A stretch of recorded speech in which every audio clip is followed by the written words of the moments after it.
I've long wondered whether Dr. Shashi Tharoor dictates his worthless books. Does he? It can't possibly be that he types them up himself. Perhaps he does. If so, he has a remarkable facility to not read over what is written. Let us. I'm going to read out some excerpts from his book Why I'm a Hindu, and I'm going to ask you. Look at them, think about it. What sort of mind could have written such shite?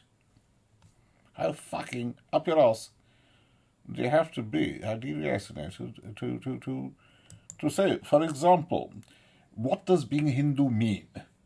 Many of us, us who? Us Hindus? Many of us Hindus began having to interrogate ourselves in the late 1980s when the world media first began to speak and write of Hindu fundamentalism. What the fuck is wrong with this stupid cretin? There were no Hindu fucking people, there were no Hindus at all who had to interrogate themselves in the late 80s. This is nonsense. Tharoor. Why did Tharoor have to interrogate himself in the late 80s? He was in Delhi in 1975. That's when he graduated from St. Stephen's. He knew full well that Indira Gandhi was goddess Durga. That CPI, the Moscow was backing her, CPIM was kind of not so sure, but basically they didn't want to be beaten.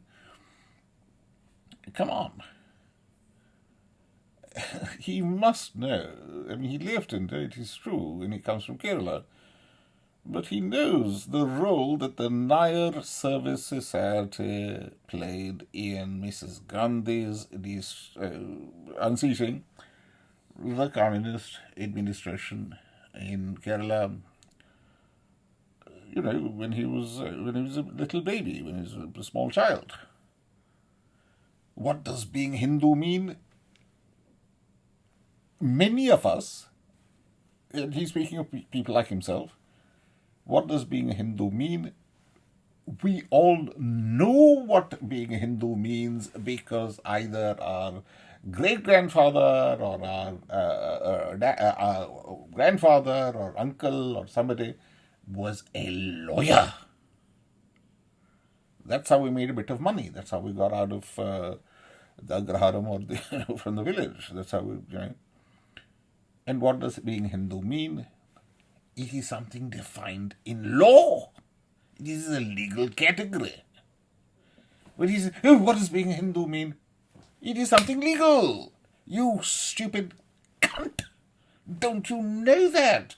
Don't you know that Mrs. Gandhi, in the early 1980s, she went to court to prove that her son, Sanjay Gandhi, the late Sanjay Gandhi, he died.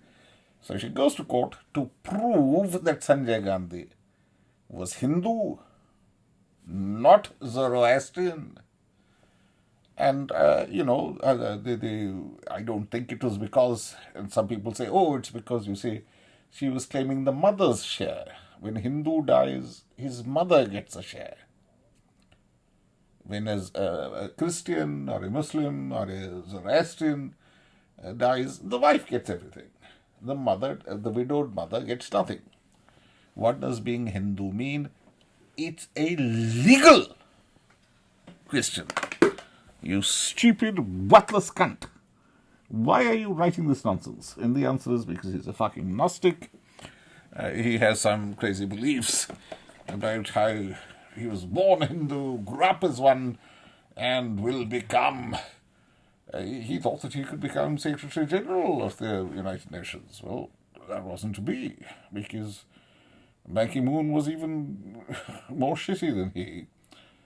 And he returned to India and he thought he'd get very rich on sweet equity, instead of which he may have to sweat it in a jail cell. Now, Mahatma Gandhi, Jawaharlal Nehru, they did go to jail. But it wasn't because they were abetted, that they had abetted the suicide of their wife, who had made money through sweet dick potatoes, sweet dick potatoes. What it is to be a Tharoor. To ask such questions, to say, at the Oxford Union, this is a man charged with killing his wife. He had 3 wives, or I don't know how many wives he had. He hasn't eaten them long, and he says, I belong to the Henry VIII School of Public Speaking. As he would say to his wives, I will not detain you long. But of course, the truth is that Henry VIII did detain his first wife long. He didn't kill her. He divorced her, because from Aragon, mother of Bloody Mary. So, what 19th century handbook, early 20th century Babu handbook of wit and wisdom. This fucking cretin picked it out of. But, if you stand accused of abetment to suicide with a financial motive for a wife, don't fucking refer to yourself as Henry VIII, you stupid cunt. And yet this is what he does. My Hinduism was a lived faith. Yes. His Hinduism was and is a lived faith. It was a lived faith which Sunanda Pushkar, his wife, and her family, they may well question your faith. Did you live it? And was this the outcome? They may well question, and they are Brahmins, whereas Tharoor is not. In the Pushkar and Rahul Gandhi, they are descended from priests, from scholars. Tharoor is not.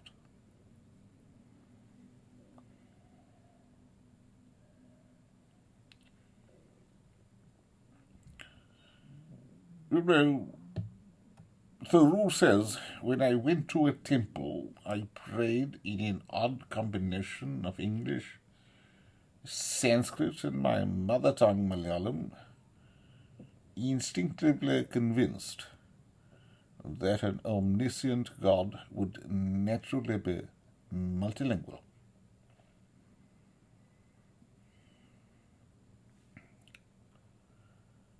This is mad.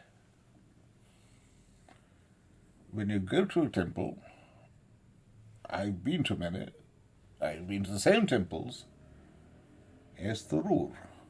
You do not pray, you do not speak aloud, saying, Om, God, nicey, Yediko, Inuvera, hired!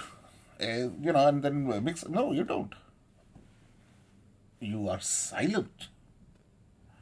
You have a sankalp, you make a mental image. You may chant a mantra silently to yourself, you may do so loudly, but you do not go into a temple and start saying, Hello, God! Hey, Ishar! Yanaka nigga Ramapodikam! Yanaka BMW Vera! Ah! You don't do that. Where does that happen? Where does that happen? Do you see that happening in a church or in a mosque or in a temple? What for Tharoor it happens. When I went to a temple, I prayed in an odd combination of English, Sanskrit, and he puts it in inverted commas, my mother tongue Malayalam. Why is it in inverted commas? Did his mother not speak Malayalam? Did she not speak to him in Malayalam? No, of course not. She spoke to him in Japanese. Instinctively, You're lying, you stupid cunt. You're not instinctively convinced that an omniscient God would naturally be multilingual because you're a little child. You didn't know what the word omniscient meant. You didn't know what the word multilingual meant. You're lying. You're a liar. As a student of history, he's not a student of history, he's a student of shit. I've always been curious about ancient Indian traditions and beliefs, and I have amassed a rather decent collection of books on the subject of Hindu thought, including multiple translations of the Bhagavad Gita. But multiple translations of the Bhagavad Gita have got nothing to do with ancient Indian traditions and beliefs, because that knowledge can't be found in translations. It can't. It's like saying, as a student of history, I've always been curious about ancient Viking traditions and beliefs, and I've amassed a rather decent collection of comics about Thor, the thunder god, who's a member of the Marvel Avengers. There is no connection. You know, this is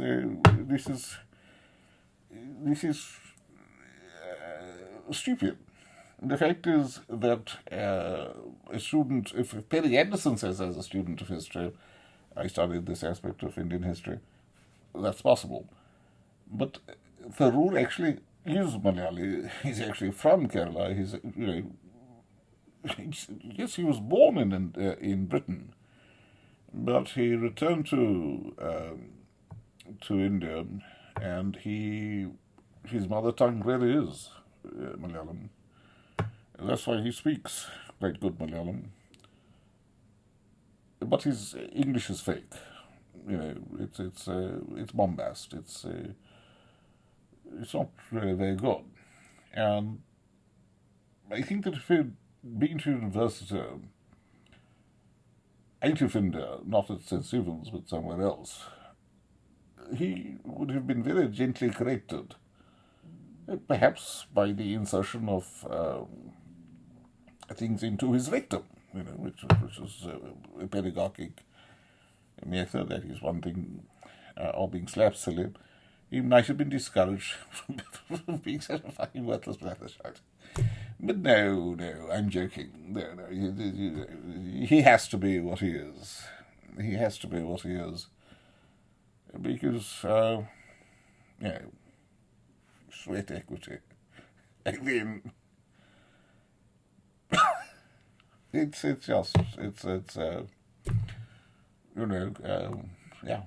abatement to suicide. This is sweat equity and abatement to suicide. Shashi Tharoor describes what happens to why the Indian National Congress will disappear. It all happened in between sweat equity and abatement to suicide. It is unfair for me to criticize this very stupid man who's made his money, and whose narcissism is intact. He may go to jail, maybe sodomized there. No, he won't be sodomized there. He's all arsehole. The entire thing is a great big sticky arsehole. Won't be sodomized. In fact,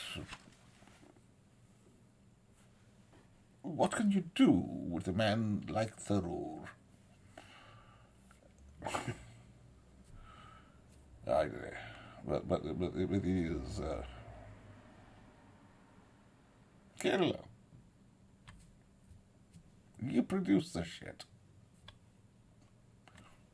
Are you proud?